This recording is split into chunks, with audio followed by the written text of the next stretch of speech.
राकेश त्रिपाठी, आपसे शुरू करूंगा क्योंकि आप तो खुद यूपी से आते हैं राकेश, जहां बुलडोजर कार्रवाई को आपने एक तमगे की तरह अपनी छाती पर लगाया और चुनाव प्रचार में उस बुलडोजर का इस्तेमाल भी किया।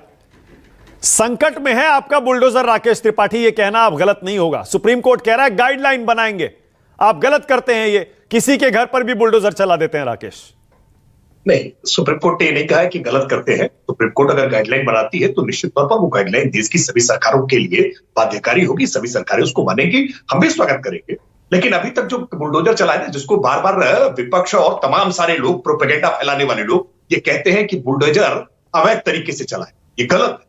बुलडोजर अवैध तरीके से नहीं चला है, अवैध संपत्तियों पर चला है, अतिक्रमण की गई संपत्ति पर चला है, विधि विरुद्ध तरीके से बनाई गई संपत्ति पर चला है, बिना अनुमोदन के बनाई गई संपत्ति पर चला गया, बिना नक्शा पास कराई गई संपत्ति पर चला है और निश्चित तौर पर चलना चाहिए। और ऑनरेबल सुप्रीम कोर्ट ने आज ये भी कहा है सुनवाई के दौरान कि हम किसी अवैध अतिक्रमण को संरक्षित करने का प्रयास नहीं कर सकते। कोर्ट इस बात की अनुमति नहीं दे सकती है कि कोई अवैध अतिक्रमण कहीं पर हो, उसको कोर्ट शेल्टर करने का काम करे, उसको संरक्षित नहीं कर सकती। जितनी भी बुलडोजर की कार्रवाई हुई है, इन सब में अनुतोष प्राप्त करने के लिए स्थानीय अदालतों में जाने का विकल्प उनके पास खुला हुआ है। जो ये पीड़ा व्यक्त कर रहे हैं कि हमको विधि विरुद्ध तरीके से बेदखल कर दिया गया, वो कोर्ट जा सकते हैं और लंबे समय से कार्रवाइयां चल रही है। कोई आज कार्रवाई अचानक नहीं हुई है। आप जिन मुख्यमंत्रियों का नाम ले रहे हैं उसमें उत्तर प्रदेश के मुख्यमंत्री तो पिछले 7 वर्षों से ज्यादा समय से उत्तर प्रदेश के मुख्यमंत्री है और बहुत सारी कार्रवाइयां इस तरह की हुई है। तो इन मामलों को लेकर के कोर्ट में गए होते और गए भी है, लेकिन किसी कोर्ट ने आज तक, सक्षम न्यायालय ने यह नहीं माना है कि कोई बुलडोजर की कार्रवाई अलग गलत तरीके से हुई है, अवैध तरीके से। राकेश प्लीज, आज सुप्रीम कोर्ट ने जो कहा उसको तो मान लीजिए। आप कह रहे हैं उन्होंने नहीं कहा गलत कहा, उन्होंने कहा गलत है। कोई आरोपी हो जाएगा तो आप उसका घर गिरा देंगे, सुप्रीम कोर्ट ने कहा। भाई मैं कोर्ट कर रहा हूं जजों को आज। मैं बिल्कुल सहमत हूं इस बात से। अगर सुप्रीम कोर्ट के सामने ये बात कही जा रही है कि किसी आरोपी के आधार पर उसका बुलडोजर से घर गिरा दिया जा रहा है, तो निश्चित तौर पर मैं भी कहूंगा गलत है। आरोपी के आधार पर, आरोप के आधार पर बुलडोजर की कार्रवाई नहीं हो सकती है। लेकिन कोई अवैध अतिक्रमण किया गया है, अवैध तरीके से बनाया गया है, ओके, अच्छा अब एक सेकंड रुकिए, अब मैं आपके इस अवैध निर्माण को गिराने वाली कार्रवाई पर आता हूं। कोई नहीं कह रहा अवैध निर्माण पर कार्रवाई नहीं होनी चाहिए, बिल्कुल होनी चाहिए। लेकिन ऐसा क्यों होता है कि अवैध निर्माण खड़ा रहता है तब तक जब तक उसमें जो रहता है लड़का या कोई आदमी, उस पर कोई आरोप नहीं आ जाता है? जैसे ही उस पर आरोप आता है वो घर गिरा दिया जाता है। देखिए मानक जी, मैं आपके दर्शकों की सुविधा के लिए उसको उदाहरण के माध्यम से समझाता हूं। कई बार मरीज को बुखार होता है और बुखार की जांच के लिए डॉक्टर के पास जब पहुंचता है, पैथोलॉजी पहुंचता है ना, तो पता चलता है कि इसकी किडनी में भी कुछ दिक्कत है और फेफड़े में भी कुछ दिक्कत है। तो इलाज फिर किडनी और फेफड़े का भी होता है, केवल बुखार का ही नहीं होता है। कई बार अपराधियों के बारे में, आरोपियों के बारे में छानबीन करते समय, जांच करते समय ये पता चलता है कि ये बिल्डिंग का ये हिस्सा अवैध अतिक्रमण से बना हुआ है, सरकारी जमीन पर बना हुआ है। एक सेकंड राकेश, एक सेकंड। मतलब मरीज जाता है तब आपको पता लगता है कि उसको बुखार हो रहा है? मतलब किसी पर कोई आरोप लगता है तब आपको पता लगता है कि उसका घर जो है वो अवैध बना हुआ है? कैसी बात कर रहे हैं राकेश आप? आपकी तो इतनी कड़े शासन वाली सरकार है, इतना बारीक शासन करती है, उसको यही नहीं पता कि अपने यहां कौन कौन से अवैध निर्माण बने हुए हैं? तब पता चलता है जब वो डॉक्टर के पास जाता है।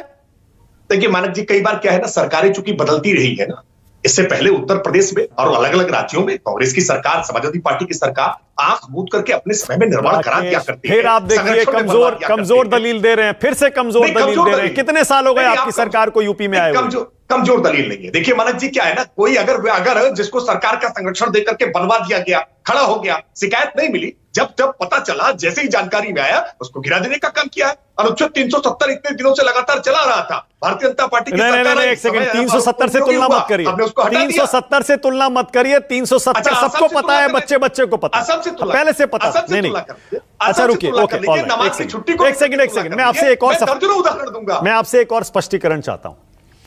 आप ये कह रहे हैं जब कोई मरीज डॉक्टर के पास जाता है, उसकी जांच होती है तो पता लगता है कि लंग्स में भी प्रॉब्लम है, हार्ट में भी प्रॉब्लम है, ये भी है, वो भी है। ओके, तो मतलब आप ये मान रहे हैं कि जब किसी पर कोई आरोप लगता है तब आप उसके अवैध अतिक्रमण के बारे में जांच करते हैं और आपको पता लगता है। यानी जो सुप्रीम कोर्ट में दुष्यंत दवे दलील दे रहे हैं कि नहीं, अवैध निर्माण पहले से था, उनको नोटिस दिया गया था और हमने उसको अवैध निर्माण के तहत गिराया नोटिस देने के बाद। यानी आप ये कह रहे हैं नहीं, उसके आरोपी बनने के बाद हमने कार्रवाई शुरू की? नहीं, नोटिस तब भी दिया जाता है। बिना नोटिस दिए कोई इस तरह की कार्रवाई नहीं हुई है। कहीं पर भी बुलडोजर बिना नोटिस दिए, बिना उनको पक्ष उनका सुने हुए कहीं पर भी ऐसी कार्रवाई। वो नोटिस जो है उसके किसी और केस में आरोपी बनने के बाद दिया गया, ये आप कह रहे हैं? नहीं, पहले भी दिया गया होता है और कई बार बाद में भी दिया जाता है। और दूसरी बात एक बार मैं और भी कह रहा हूं, देखिए केवल आप अपराधियों के संदर्भ में ही नहीं, आज मैं आपको उदाहरण देकर के बता रहा हूं। उत्तर प्रदेश की राजधानी लखनऊ में लखनऊ विकास प्राधिकरण है। आप लखनऊ विकास प्राधिकरण के ट्विटर हैंडल को चेक कर लीजिए। लखनऊ विकास प्राधिकरण ने आज भी कई सारे बुलडोजर की कार्रवाइयों को अपने ट्विटर हैंडल पे पोस्ट किया है। यह अपराधियों की संपत्तियां नहीं है, लेकिन अवैध अतिक्रमण की संपत्तियां हैं। देश भर में अलग अलग अतिक्रमण की संपत्तियों पर बुलडोजर चलता रहा है और पहले से चलता रहा है और आज भी चल रहा है, लेकिन पेट में दर्द न जाने क्यों अपराधियों की संपत्तियों पर चलने से हो रहा है। कौन लोग हैं जो अपराधियों को बचाना चाहते हैं? कौन लोग हैं जो बलात्कारियों के साथ खड़े हैं कि ये बलात्कारी है इसलिए इसकी संपत्ति गिराई है मत, भले ही इसने अवैध बना रखा है। आप सजा के तौर पर किसी केस में जब कोई अल्पसंख्यक फंस जाता है, आप सजा के तौर पर उसका घर गिराते हैं। आप पर यह आरोप है, इसीलिए उदयपुर में आपने एक घर गिरा दिया जिसका किराएदार, उसका बच्चा, उसका बेटा आरोपी था। ना उसके बाप की गलती, ना मकान मालिक की गलती, आपने घर गिरा दिया। नहीं, गलती मकान मालिक की होगी। मकान मालिक ने गलत तरीके से मकान बना रखा होगा, अनुमति नहीं प्राप्त की होगी, नक्शा पास नहीं कराया होगा, अतिक्रमण किया होगा। निश्चित तौर पर बिना गलती के गिराया ही नहीं जा सकता। और अगर गिराया गया होगा तो अधिकारियों के खिलाफ कार्रवाई होगी। वो जाए ना कोर्ट के भीतर, ये साबित कर दे कि ये कार्रवाई गलत तरीके से की गई है, विद्वेषपूर्ण तरीके से की गई है, नियमों का पालन किए बिना की गई है, अधिकारियों के खिलाफ कार्रवाई होगी। लेकिन मैं बार बार अनुरोध करके कह रहा हूं, ये नैरेटिव फैलाया गया था एनकाउंटर्स को लेकर के भी कि केवल मुसलमानों का एनकाउंटर हो रहा है। उत्तर प्रदेश की पुलिस ने आंकड़ा पेश कर दिया, बोलती बंद हो गई उनकी।